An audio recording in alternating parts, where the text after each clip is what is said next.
இந்த சிறிய பறவைகள் மீது போர் தொடுக்கும் ஆப்பிரிக்க நாடுகள். கடந்த 10 ஆண்டுகளாக கென்யா உள்ளிட்ட ஆப்பிரிக்க நாடுகள் கடும் வறட்சியால் வாடுகின்றன. மழை குறைந்து வெப்பம் அதிகரித்து விவசாயம் மெதுவாக சிதறத் தொடங்கியது. இந்த நிலையில் கென்யாவின் நெல், கோதுமை வயல்கள் உயிர் பிழைக்க போராடுகின்றன. ஆனால் அந்த போராட்டத்துக்கு நடுவில் வானிலிருந்து இன்னொரு எதிரி இறங்குகிறது. செவ்வலகு ஆப்பிரிக்க தூக்கணாங்குருவி. சின்ன பறவைதான், ஆனால் உலகிலேயே அதிக எண்ணிக்கையில் காணப்படும் காட்டுப் பறவை இதுதான். இவை தனியாக வருவதில்லை.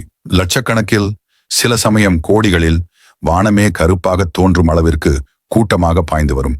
இவற்றின் முக்கிய உணவு நெல், கோதுமை போன்ற தானிய விதைகள். ஒரு பறவை தினமும் சுமார் 10 கிராம் தானியம் உண்ணும். ஆனால் ஒரே கூட்டம் வந்தால் சில மணி நேரங்களில் முழு வயலும் காலி. ஆயிரக்கணக்கான ஆண்டுகளாக இந்த பறவைகள் ஆப்பிரிக்க விவசாயத்திற்கு ஒரு சவாலாகவே இருந்து வருகின்றன. எகிப்தின் பிரமிடுகளில் கூட இந்த பறவைகளை விரட்டும் விவசாயிகளின் காட்சிகள் செதுக்கப்பட்டுள்ளன. இன்று அந்த வரலாறு கென்யாவில் மீண்டும் திரும்பியுள்ளது. ஒவ்வொரு ஆண்டும் பல மில்லியன் டாலர்கள் மதிப்புள்ள பயிர்கள் அழிக்கப்படுகின்றன. விவசாயிகள் நஷ்டம், உணவு பாதுகாப்பு கேள்விக்குறி. இதனை தடுக்க கென்யா அரசு ஒரு கடும் முடிவை எடுத்தது.